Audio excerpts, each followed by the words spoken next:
Petunjuknya adalah banyak nih, kita sehari-hari gak mau berdoa, gak mau ke masjid, ke gereja atau kemanapun, gak mau beribadah, gak mau berbuat baik, gak mau berbuat kebajikan, gak mau beramal, gak mau mendekatkan diri sama Tuhan. Puasa ya gak pernah, setahun sekali. Padahal itu untuk siapa? Untuk diri kita. Agar apa? Agar kita diberi keselamatan, diberi rezeki, jodoh yang baik, dan sebagainya. Tapi nih, kebanyakannya orang zaman sekarang bisa have fun, bisa foya-foya, bisa keluyuran, bisa maksiat, bisa ngapain aja. Tapi untuk berdoa aja gak ada waktu. Untuk beramal aja gak ada waktu. Untuk beribadah ke tempat yang suci gak ada waktu. Entah itu ke masjid, ke gereja, ke wihara, ke kelenteng, ke kuil, gak ada waktu. Tapi untuk hal-hal yang buruk, hal-hal yang bersifat duniawi, ada waktu. 24 jam nonstop. Tapi hanya untuk berdoa aja gak ada waktu. Tapi inginnya apa? Hidup mewah, sehat, rezeki lancar, umur panjang, anak, istri, pasangan sesuai dengan kriteria. Ini ciri-ciri manusia gak sadar diri, gak ngaji diri. Kenapa? Karena dia itu udah dikasih hidup, dikasih nafas. Harusnya dia bersyukur sama Tuhan nih. Paling gak apa? Rajin-rajin berdoa, rajin-rajin beribadah, rajin-rajin berdharma, mengajarkan kebaikan. Tapi enggak, malah berdoa aja gak mau, mendekatkan diri sama Tuhan aja gak mau. Tapi kalau untuk duniawi, untuk bermewah-mewah, untuk foya-foya, untuk have fun, ada banyak waktu. Nih, kita bisa nilai diri kita sendiri ini seperti apa? Melalui apa? Melalui kelakuan kita. Kalau kita aja gak mau sembahyang, gak mau ke gereja, gak mau ke kelenteng, gak mau ke pura, gak mau ke masjid, gak mau berdoa, gak mau sembahyang, gak mau puasa, tapi kita maunya hidup enak. Oh, itu manusia gak tahu diri. Jadi kalau udah kita ngelihat kelakuan kita yang gak baik ini nih, berdoa aja kita gak mau, mendekatkan diri sama Tuhan aja gak mau. Kalau tiba-tiba Tuhan itu ngambil rezekinya, ngambil pasangannya, ngambil anaknya, ngambil apa yang selama ini udah dikasih, ya jangan nangis, jangan nyambat. Jangan ketika kamu dikasih sakit, kamu dikasih musibah, kamu dikasih cobaan hidup, atau kamu mengalami bangkrut, atau mengalami yang namanya kesialan, malapetaka, bala bencana, terus kamu tiba-tiba ingat Tuhan, terus kamu minta diampuni, minta ini, minta itu.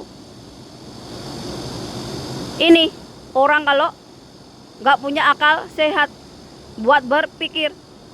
Selama ini hidupnya ngapain aja, tapi kalau udah diambil yang menjadi haknya Tuhan, marah, sedih, kecewa, nyalain takdir, nyalain Tuhan.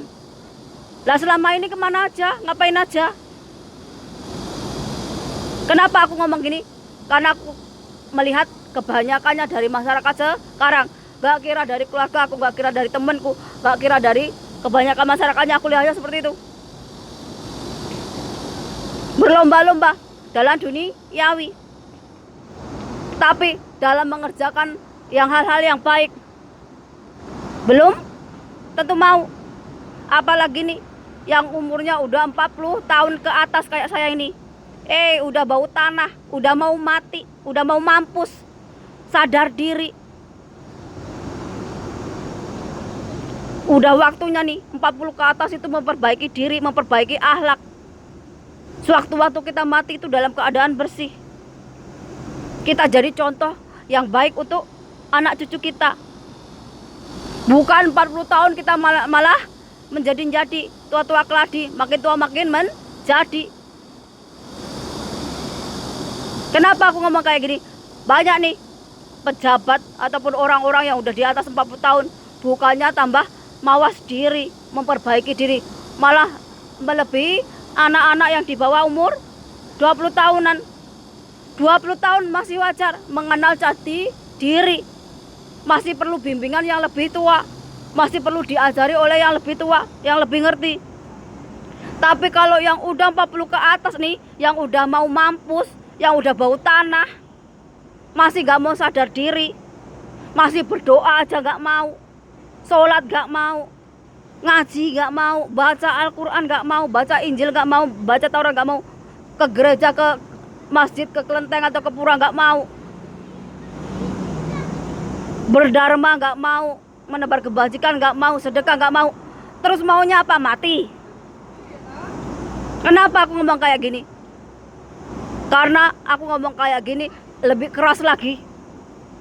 Karena apa? Karena banyak orang yang daplek, orang yang gak ngeh kalau diajari model kayak Buya Sakur atau model kayak Dr. Faiz. Mereka orang yang lembut. Tapi saya punya sisi yang keras. Ya artinya apa? Kalau kamu nggak bisa diajari baik-baik, maka kamu akan diajari pakai keras. Sama. Kalau Tuhan udah negur kamu berkali-kali, mulai dari kamu dikasih sakit, kamu dicoba dengan kamu diambil orang yang dicintai, terus kamu dikasih bangkrut, ataupun kamu itu ditegur, ekonomimu dipersulit, atau kamu datang masalah, tapi kamu masih nggak mau sadar, masih nggak mau tobat, masih nggak mau memperbaiki diri, maka jalan satu-satunya apa? Mati. Kalau udah mati, kamu itu udah nggak bisa ngapa-ngapain. Bertobat yang nggak bisa, mau berbuat jahat yang nggak bisa, mau berdoa udah nggak bisa. Ini kenapa kita itu dikasih hidup, punya kesempatan untuk berdoa, untuk beribadah, untuk mendekatkan diri sama Tuhan. Agar apa? Agar kita itu bisa memilah mana yang baik, mana yang benar. Kalau kamu Kristen ya jangan jauh-jauh dari Injil. Kalau kamu Islam ya jangan jauh-jauh dari Al-Quran. Kalian punya pedoman sendiri-sendiri di agama kalian. Tuhan itu udah berjanji, pemimpin dunia ini hanya orang yang saleh, hanya orang yang taat. Kalau kamu nggak taat, kalau kamu nggak saleh, kamu nggak akan pernah hidup makmur. Kamu nggak bakalan hidup bahagia. Kamu nggak bakalan sukses. Kenapa? Karena itu janji Tuhan di Al-Quran, janji Tuhan di kitab sucinya. Jadi kalau banyak zaman sekarang ini bilangnya apa? Itu mitologi, itu tahayul, itu nggak boleh dipercaya. Itu sejarah zaman bahula. Gimana kalau kejadian itu terjadi lagi? Kalian nggak pernah lihat banjirnya Nuh? Kalian nggak pernah lihat satu kaum yang diazab seperti Sodom dan Gomora? Sehingga banyak dari kalian menganggap itu hanya lelucon, itu hanya sejarah, itu hanya mitologi, atau itu hanya tahayul. Ini orang-orang yang namanya nggak punya iman, orang-orang yang belangsak hidupnya, orang yang model begini gampang dihasut. Untuk apa? Untuk berbuat jahat. Yang kecilnya aja dia nggak bakal tahu mana hak dan mana batil, mana halal mana haram, semua akan diterjang. Yang namanya haram bukan berarti kamu nggak makan babi aja, tapi lebih ke umum, yaitu apa? Kamu nggak melakukan hal-hal yang kotor untuk mengisi perutmu. Kamu bisa memilih pekerjaan mana yang baik dan mana yang enggak. Namanya manusia pasti melakukan kesalahan, tapi tahu jalan pulang, tahu jalannya bertobat. Bukan makin tua makin menjadi, udah umur 40 tahun bukannya makin membaik, malah makin menggila. Lihat tuh, pejabat-pejabat di usia 40 tahun ke atas bukannya makin orang yang amanah, malah jadi orang-orang yang tamak, orang yang serakah, orang-orang yang gak takut Tuhan. Padahal udah mau mati, udah mau mampus, matinya tinggal hitungan hari, hitungan bulan, hitungan tahun, tapi gak pernah mikir, oh tiba-tiba mati gimana ya. Ini jadi kita lihat diri kita sendiri nih melalui apa? Melalui kita itu suka berdoa atau enggak, suka beribadah atau enggak, suka puasa atau enggak, suka ke tempat ibadah atau enggak, berbuat baik atau enggak, berdharma atau enggak, menebar kebajikan atau enggak. Itu untuk siapa? Itu untuk diri kita, bukan untuk Tuhan. Agar diri apa? Agar diri kita dijauhi dari perbuatan yang jahat, perbuatan yang gak baik. Agar kita itu gak jadi orang yang zalim, orang yang hanya menebarkan kejahatan, yang menebarkan hal-hal yang terkutuk. Tapi kalau kita itu untuk membentengi diri kita aja ini gak bisa, iman aja gak punya, jangan heran banyak yang diganggu oleh hantu, ketakutan melihat pocong, melihat hantu. Ini karena kamu gak punya iman, kamu gak punya keyakinan sama Tuhan Yang Maha Esa. Jadi kamu itu udah gak punya cahaya Tuhan, gak punya energi dari Tuhan. Makanya apa? Kamu dengan makhluk yang kayak gitu aja takut. Belum kamu kena black magic seperti santet, guna-guna lain. Itu juga karena kamu nggak punya penjaga di dirimu sendiri, yaitu apa? Iman, keyakinanmu sama Tuhan. Kalau dirimu kena apes terus,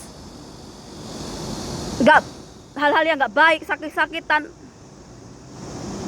jodohnya jauh atau apes lainnya, itu karena kamu nggak punya iman, karena kamu nggak pernah berdoa, kamu nggak pernah berbuat baik, kamu nggak pernah menebarkan kebajikan, kamu nggak pernah mengajarkan dharma. Tuhan ini kalau mau menyatukan dunia ini satu, pakai iman. Jadi di dunia ini banyak orang-orang yang beriman sama Tuhan. Gak kira dari Islam, Kristen, Hindu, Buddha, Kristen, Katolik, penganut kepercayaan. Banyak orang-orang yang beriman dan taat kepada Tuhan. Kedua, melalui alam ini banyak anak didik alam yang diajari alam dari kehidupannya. Mulai dari yang dikasih sakit, dikasih musibah, dikasih apapun perih kehidupan, tapi tetap kuat, tetap tawakal, tetap beriman sama Tuhan.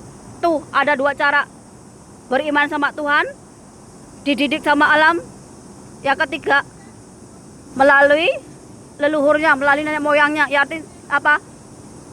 Dari nenek moyangnya, dari leluhurnya, itulah mengenal Tuhan, mengenal Sang Pencipta. Jadi dunia ini kalau mau disatukan lewat tiga itu, lewat imannya kepada Tuhan Yang Maha Esa, lewat anak didik alam, yang ketiga lewat jalur nenek moyangnya, leluhurnya, sampai mengenal Tuhan Yang Maha Esa melalui zat sifat namanya. Jadi kalian bisa teliti diri kalian sendiri, lewat mana kalian mengenal Tuhan. Kalau tiba-tiba Tuhan ngasih sesuatu yang bikin kamu itu nggak kuat, jangan salahkan takdir, jangan salahkan Tuhan, jangan salahkan alam. Kenapa? Kadang selama ini kamu yang nggak mau berubah. Kamu ada waktu untuk foya-foya, kamu ada waktu buat senang-senang, kamu ada waktu buat maksiat, kamu ada waktu berbuat jahat, kamu ada waktu merusak alam. Tapi kamu nggak pernah ada waktu untuk apa? Berdoa, beribadah, ke masjid, ke gereja, ke kelenteng, ke pura, dan sebagainya. Kamu nggak ada waktu untuk mendarmakan diri. Kamu nggak ada waktu untuk berbuat kebajikan, mengajarkan dharma. Tapi kamu ada waktu untuk loihang, untuk jalan-jalan, Tapi kamu gak ada waktu untuk berbuat baik, berbuat kebajikan. Jadi kalau tiba-tiba Tuhan mengambil apa yang menjadi haknya, ya kamu jangan kaget. Wong itu bukan hakmu. Harusnya kamu bersyukur ketika kamu dikasih hidup, dikasih keberlimpahan, dan kamu makin mendekatkan diri karena semua datangnya dari Tuhan. Tapi ketika kamu itu lupa dengan siapa yang ngasih, lupa yang menciptakan kamu, jangan salahkan kalau yang udah dikasih ke kamu itu diambil kembali sama yang ngasih, yaitu Tuhan yang Maha Esa.